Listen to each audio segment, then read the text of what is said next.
ನಿಮ್ಮ ಉಮೇಶನ ಸಾಷ್ಟಾಂಗ ನಮಸ್ಕಾರಗಳು.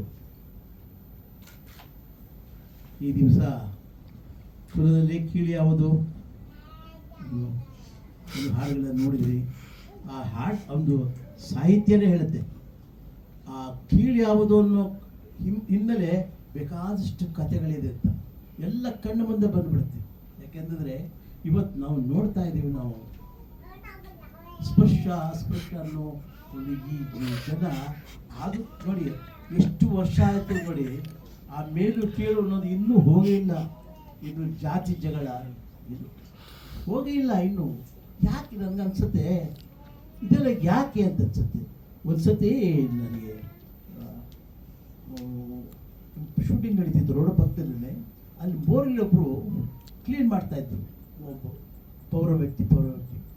ಸರಿ, ಆಮೇಲೆ ನಾನು ಹೊರಗೆ ಬಂದ ತಕ್ಷಣ ನಮಸ್ಕಾರ ಅಣ್ಣ ಅಂತ ಅಂದ್ಬಿಟ್ಟು ಕೈ ಕೊಡೋಕೆ ಬಂದರು. ಸರಿ, ನಾನು ಕೈ ಕೊಡೆ ಆಗ್ತದೆ. ಎಲ್ಲ ಬಿಡಿ, ಎಲ್ಲ ಕೊಳೆ ಆಗಿದೆ. ನಿನ್ನ ಮನಸ್ಸು ಚೆನ್ನಾಗಿದೆಯಲ್ಲ ಬಿಡಿ, ನಿನ್ನ ಮನಸ್ಸು ಸ್ವಚ್ಛವಾಗಿದೆ, ಕೈ ಕೊಡಪ್ಪ ಪರವಾಗಿಲ್ಲ ಅಂದರೆ ಅವರ ಪ್ರೀತಿ ಇದೆಯಲ್ಲ, ಅದು ಅಲ್ಲೇ ದೇವರಿದ್ದಾನೆ, ಅಲ್ಲೇ ದೇವರಿದ್ದಾನೆ. ಎಲ್ಲೂ ಇಲ್ಲ. ಕೈನಲ್ಲಿ ಮೈಲಿ ಇವೆಲ್ಲ ತೊಳ್ಕೊಂಡ್ರೆ ಹೊಟ್ಟೋಗುತ್ತೆ, ತಿರ್ಗಿ ಅಂಟಿಸ್ಕೊಂಡ್ರೆ ತಿರ್ಗಿ ಕೊಳೆ ಆಗುತ್ತೆ. ಆದರೆ ಮನಸ್ಸು ಅಂಟಿಸ್ಕೋಬಾರ್ದು ಕೊಳೆನ. ಆ ಮನಸ್ಸಿಗೆ ಅಂಟ್ಕೊಂಡ್ಬಿಟ್ರೆ ಅದು ಯಾವತ್ತೂ ಹೋಗೋದಿಲ್ಲ. ಇವತ್ತು ನೀವು ನೋಡಿದ್ರಿ, ಟಿ ವಿಲಿ ನೋಡ್ತೀರಿ, ಪತ್ರಿಕೆಯಲ್ಲಿ ನೋಡ್ತೀರಿ, ಮನಸ್ಸಿಗೆ ಕೊಳೆ ಅಂಟಿಸ್ಕೊಂಡವ್ರೇ ನಾವು ಕಾಣ್ತಾ ಇದ್ದಾರೆ, ನಮಗೆ ಅವರೇ ಕಾಣ್ತಾ ಇದ್ದಾರೆ. ನಮ್ಗೆ ಅನ್ಸತ್ತೆ ಅಂದರೆ ಸ್ವಲ್ಪ ಪ್ರಪಂಚ ಜ್ಞಾನ ಇದ್ದವ್ರಿಗೆ, ನಾನಷ್ಟೇ ಅಲ್ಲ, ಕೆಲವ್ರಿಗೆ ಅನ್ಸುತ್ತೆ ಯಾಕೆ ಬೇಕು ಇದು, ಬೇಕು ಯಾವ ಜಾತಿಯ ಇದು. ನಾನು ಬೆಳೆದಿದ್ದು ಎಲ್ಲ ಜಾತಿಗಳಲ್ಲೂ ಬೆಳೆದಿದ್ದೀನಿ. ನಾನು ಎಲ್ಲ ಜಾತಿಗಳಲ್ಲೂ ಜೊತೆ ಬೆಳೆದಿದ್ದೀನಿ. ಮುಸಲ್ಮಾನರ ಜೊತೆ, ಮತ್ತು ಹಿಂದುಳಿದವ್ರ ಜೊತೆ, ಮುಂದುಳಿದವ್ರ ಜೊತೆ, ಹಿಂದೂ ಮುಂದೆ ಎಲ್ಲರ ಜೊತೆನೂ ನಾನು ಬೆಳೆದಿದ್ದೀನಿ. ಎಲ್ಲರ ಮನೆಯಲ್ಲೂ ಊಟ ಮಾಡಿದ್ದೀನಿ ನಾನು, ಎಲ್ಲರ ಮನೆಯಲ್ಲೂ ನಾನು ಊಟ ಮಾಡಿದ್ದೀನಿ ನಾನು. ನನಗೆ ಯಾವ ಭಾವನೆ ಇಲ್ಲ ನನಗೆ. ಯಾಕೆ ಅಂತಂದರೆ ಅನ್ನ ಯಾವ ಜಾತಿ, ನೀರು ಯಾವ ಜಾತಿ, ಪಂಚಭೂತಗಳು ಯಾವ ಜಾತಿ ಯಾವುದು ಅಲ್ಲ. ಮನುಷ್ಯನು ನಾವು ಮಾಡಿಕೊಂಡಿದ್ದಷ್ಟೇ ಅದು. ಅದನ್ನು ನಮ್ಮನ್ನೇ ಹಾಳು ಮಾಡ್ತಾಯಿತ್ತು. ನಾವು ಮಾಡಿಕೊಂಡಿದ್ದು ನಮ್ಮನ್ನೇ ಒಂದು ಹಾಳು ಮಾಡ್ತಾ ಇದೆ. ಇದು ನಮ್ಮ ಜನಗಳು ಅರ್ಥ ಮಾಡ್ಕೊಬಿಟ್ರೆ ಅದೇ ಸಾಲು. ಯಾಕೆಂದರೆ ಅವ್ರನ್ನ ಸಾಹಿತ್ಯ ಎಷ್ಟು ಚೆನ್ನಾಗಿದೆ. ನಮ್ಮ ಮ್ಯೂಸಿಕ್ ಡೈರೆಕ್ಟರ್ ಸಹಿತ ಅವ್ರದ್ದು ಒಂದು ಕಾಂಬಿನೇಷನ್ನು ಆ ಮೊದಲಿನ ಚಿತ್ರದ ಮುಂಗಾರ ಮಳೆಯಿಂದಲೂ ಇದೆ. ಅವರು ಸಂಗೀತ ಬಿಡಿ, ಅವರು ಆ ಮ್ಯೂಸಿಕ್ ಡೈರೆಕ್ಟ್ರು ಅಪಾರ. ಇವತ್ತು ಸಹಿತ ಆ ಹಿಂದಿ ಭಾಷೆಯಲ್ಲೆಲ್ಲ ಅವರ ಮ್ಯೂಸಿಕ್ ಹೋಗ್ತಾರೆ ಇರುತ್ತೆ. ಇವರ ಸಾಹಿತ್ಯ, ಅವರ ಮ್ಯೂಸಿಕ್ಕು ಒಳ್ಳೆ ಮ್ಯೂಸಿಕ್ ಕೊಟ್ಟಿದ್ದಾರೆ. ಮತ್ತು ಭಟ್ರ ಜೊತೆ ನಾನು ಇದೇ ಮೊದಲನೇ ಸಲ ನಾನು ಪಾತ್ರ ಮಾಡ್ತಾ ಇರೋದು. ಅಂದರೆ ಅವರ ನಿರ್ದೇಶನದಲ್ಲಿ ಒಂದು ಚಿತ್ರದಲ್ಲಿ ಪಾತ್ರ ಮಾಡಿದೆ, ಒಂದು ಒಳ್ಳೆ ಪಾತ್ರ ಕೊಟ್ಟರು. ಸರಿ, ಅವ್ರು ನನಗೆ ಫೋನ್ ಮಾಡಿದ್ರು, ಉಮೇಶ್ ಅವರೇ ನಮ್ಮ ಚಿತ್ರದಲ್ಲಿ ಒಂದು ಚಿಕ್ಕ ಪಾತ್ರ ಇದೆ, ಮಾಡ್ತೀರಾ? ಚಿಕ್ಕ ಪಾತ್ರ ದೊಡ್ಡ ಪಾತ್ರ ಏನು ಸರ್, ಕಲಾವಿದ ಅಷ್ಟೇ. ಅವ್ರು ದೊಡ್ಡವನಲ್ಲಿ ಚಿಕ್ಕವನ್ನ ಮಾಡಲೇಬೇಕದು.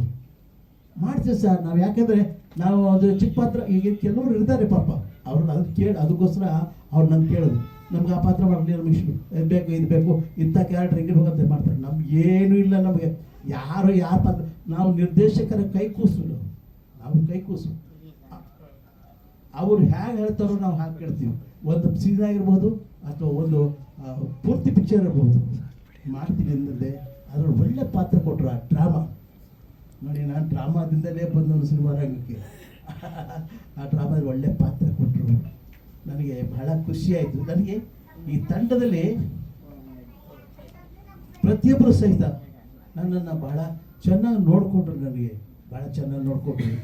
ಮತ್ತು ಅದು ರಾಮನಾರಾಯಣ್ ಅಂತೂ ಅವರ ಅಂದರೆ ಅವರು ಒಂಥರ ಬೂದಿ ಮುಚ್ಚಿದ ಕಂಡ ಇದ್ದಾಗ ಅವ್ರಿಗೆ ಅನೇಕ ಪ್ರತಿಭೆ ಇದೆ, ಸಾಹಿತ್ಯದ ಪ್ರತಿಭೆ ಇದೆ, ಎಲ್ಲ ತಾಂತ್ರಿಕ ಪ್ರತಿಭೆ ಇದೆ. ಆದರೆ ಅದನ್ನ ತೋರ್ಪಡಿಸ್ಕೊಳ್ಳಲ್ಲ, ಎಲ್ಲೂ ಕೂಗಾಡಲ್ಲ, ಏನೂ ಮಾಡಲ್ಲ ಅಂತ ನಗ್ತಾ ಇರ್ತಾರೆ. ನನಗೆ ಇವರ ಚಿತ್ರದಲ್ಲಿ ಇವಾಗ ಕೆಲವೊಂದು ಶಾರ್ಟ್ಸ್ಗಳೆಲ್ಲ ನೋಡಿದಾಗ, ಮತ್ತು ಇವ್ರ ಮೊದಲಿನ ಚಿತ್ರಗಳಲ್ಲೂ ನಾವು ಪಾತ್ರ ಮಾಡಿದ್ದೀವಿ. ಆ ಚಿತ್ರಗಳನ್ನು ನೋಡಿದಾಗ ಅವರ ಚಿಂತನೆಗಳು, ಆಲೋಚನೆಗಳೆಲ್ಲ ನನಗೆ ಕಣಗಾಲ್ ಪುಟ್ಟಣ್ಣನ ಅವ್ರು ನೆನಪಾಗ್ತಾರೆ.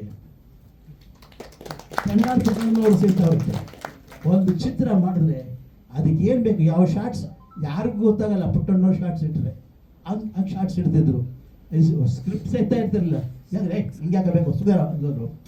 ಅಂದರೆ ಅವರು ಆ ಚಿಂತನೆಗಳು ಇಟ್ಕೊಂಡು ನನಗೆ ನೆನಪಾಯ್ತು. ನನಗೆ ಇವತ್ತು ಆ ಶಾರ್ಟ್ಸ್ಗಳೆಲ್ಲ ನೋಡಿದಾಗ ನಮಗೆ ನಮ್ಮ ರಾಮನಾರಾಯಣ ಜ್ಞಾಪಕ ಆಯಿತು. ರಾಮನಾರಾಯಣ ಅವರ ಪುಟ್ಟಣ್ಣವ್ರನ್ನ ಸ್ವಲ್ಪ ಅಲ್ಲೇ ಬಂದ್ಬಿಟ್ರಲ್ಲಪ್ಪ, ಅವರ ಸಾಲಿಗೆ ಬಂದ್ಬಿಟ್ರಲ್ಲಪ್ಪ ಅಂತ ನನಗೆ ಹೆಮ್ಮೆ ಆಯಿತು.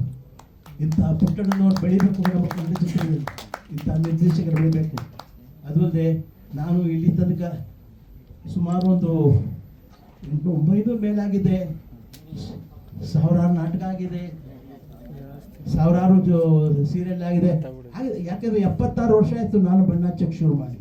ಅವತ್ತಿಂದ ಇವತ್ತೊಂದು ಕಾಯಕಬೇಕಲ್ಲ, ನಮಗೇನು ಗೊತ್ತಿಲ್ಲ, ನಾವು ಸ್ಕೂಲ್ಗೆ ಹೋಗಿಲ್ಲ.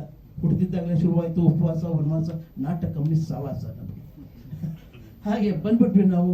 ಅಂದರೆ ನಮ್ಮನ್ನು ನಾವು ಆಗಿನ ಇವತ್ತು ನಾವು ನೆನೆಸ್ಕೊತೀವಿ. ನಾವು ಆಗಿನ ರಂಗಭೂಮಿಯವರು ಗುಬ್ಬಿ ವೀರಣ್ಣವರಾಗಿರ್ಬೋದು, ಹಿರಣ್ಯನವರಾಗಿರ್ಬೋದು, ಮಹದೇವಸ್ವಾಮಿಗಳಾಗಿರ್ಬೋದು, ಎಂಥ ದೊಡ್ಡವರು ಅವರೆಲ್ಲ ನಮ್ಮನ್ನು ಒಂದು ಶಿಸ್ತಾಗಿ ಬೆಳೆಸಿದ್ರು. ನಮ್ಮನ್ನು ಅವರು ಹಾಕಿಕೊಟ್ಟ ಹಾದಿ ಎಂತೆಂಥ ಜೊತೆಲಿ ಹಿರಿಯ ಕಲಾವಿದರಿದ್ದರು.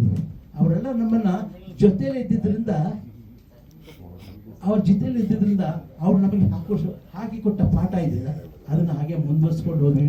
ಇವತ್ತು ಸಹಿತ ನಾನು ಹೆಚ್ಚಿಗೆ ಮಾತಾಡೋಕ್ಕಾಗಲ್ಲ. ಯಾಕೆಂದರೆ ನಾನು ನಿಮ್ಮ ಒಂದು ನಮ್ಮ ರಾಮನಾರಾಯಣ ಅವರು, ಯಾಕೆಂದರೆ ಯಾರು ಬೇಕಾದ್ರೂ ಮಾಡ್ಬೋದಾಗಿತ್ತು ಆ ಪಾತ್ರ. ಆದರೆ ಉಮೇಶ್ ಅವ್ರ ಕೈ ಒಂದು ಹಿರಿಯರ ಕೈಯಲ್ಲಿ ಪಾತ್ರ ಮಾಡಿಸ್ಬೇಕು ಅಂತ ನಮ್ಮ ಮೇಲೆ ಅಭಿಮಾನವಿಟ್ಟು ಪಾತ್ರ ಮಾಡಿಸಿದ್ರಲ್ಲ, ಅದು ಅವರ ದೊಡ್ಡ ಗುಣ. ಅವರ ದೊಡ್ಡ ಗುಣ ಭಗವಂತ ನನಗೆ ಅವರ ಪ್ರತಿಭೆಗೆ, ಅವರ ಶ್ರಮಕ್ಕೆ, ಅವರಿಗೆ ಅಷ್ಟೇ ಅಲ್ಲ, ನಮ್ಮ ನಿರ್ಮಾಪಕರು ಅವರು ಸಹಿತ ಅವತರ ಮಗುವಿನ ಮನಸ್ಸು ಹೊರತು, ಮಗುವಿನ ಮನಸ್ಸು ಸಹಿತ ಮಗುವಿನ ಮನಸ್ಸು ಎಲ್ಲರೂ ಎಷ್ಟು ಚೆನ್ನಾಗಿ ನೋಡ್ಕೊಂಡಿದ್ದಾರೆ. ಯಾಕೆಂದರೆ ನನಗೆ ಬೇರೆಯವ್ರ ಬಗ್ಗೆ ಹಾಕ್ಬೋದಿಲ್ಲ, ನಮ್ಮ ಕಲಾವಿದರಷ್ಟು ಪ್ರೀತಿಯಿಂದ ನೋಡ್ಕೊಂಡಿದ್ದಾರೆ. ಅದರಿಂದ ಅದು ಬೇರೆ, ಅಜ್ಜಿಯವ್ರು ಬೇರೆ ಹೆಚ್ಚಿಗೆ ಮಾತಾಡ್ಬಿಟ್ಟಿದ್ದಾರೆ ಪಾಪ. ಆ ಪಾಠ ಮಾಡ್ಕೊಂಡಿದ್ದಾರೆ ಏನು ಮಾಡೋಕ್ಕಾಗಲ್ಲ. ಯಾಕೆಂದರೆ ಅವ್ರ ನೋವು ಅವ್ರಿಗೆ, ನಮ್ಮ ನೋವು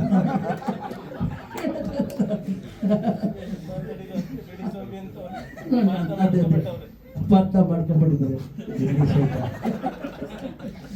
ನಾವು ಇಲ್ಲಿಗೆ ನಮಗೆ ಒಂದು ಒಬ್ಬ ಹಿರಿಯ ನಟನಾಗಿ ನನಗೆ ಕೊಟ್ಟಾಗ ನಾನು ನನ್ನ ಕರ್ತವ್ಯ, ನನ್ನ ಕೃತಜ್ಞತೆ ಸಲ್ಲಿಸೋದು. ಯಾಕೆಂದರೆ ಇವತ್ತೆಲ್ಲ ನಿರ್ದೇಶಕರವನ್ನ ಅನ್ನ ಹಾಕಿ, ಇವತ್ತು ಬೆಳಗ್ಗೆ ಯಾವತ್ತಷ್ಟು ಎದ್ದಾಗ ಅನ್ನದಾತ ಸುಖಿ ಭವ, ಜನ್ಮ ಕೊಟ್ಟವಳು ಸುಖಿ ಭವ, ವಿದ್ಯಾ ಕೊಟ್ಟವಳು ಸುಖಿ ಭವ ಅಂತ ನಾವು ಹೇಳ್ತೀವಿ. ನಾವು ಅದೇ ಥರ ಇಲ್ಲಿವರೆಗೂ ನನ್ನ ಅನ್ನ ಹಾಕಿ ಸಾಕು ಬೆಳೆಸಿದರೆ ನಮ್ಮ ಚಿತ್ರರಂಗ, ರಂಗಭೂಮಿ, ಅವರಿಗೆ ಧನ್ಯವಾದಗಳು.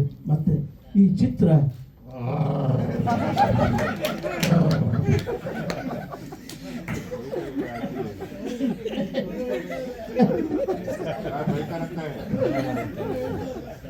ಹೌದೌದು ಹೇಳ್ತಾ ಇದ್ದಾರೆ.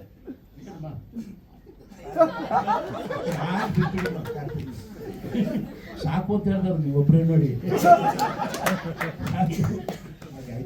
ಉಮೇಶ್ ಅಣ್ಣ, ಇನ್ನೂ ನೀವು ಮಾತಾಡ್ತಾ ಇರಬೇಕು. ಇನ್ನೂ ಒಂದಷ್ಟು ಸಿನಿಮಾಗಳಲ್ಲಿ, ಇನ್ನೂ ಒಂದಷ್ಟು ವರ್ಷಗಳು ನಿಮ್ಮ ಜೊತೆ ನಾವು ಕೆಲಸ ಮಾಡಬೇಕು.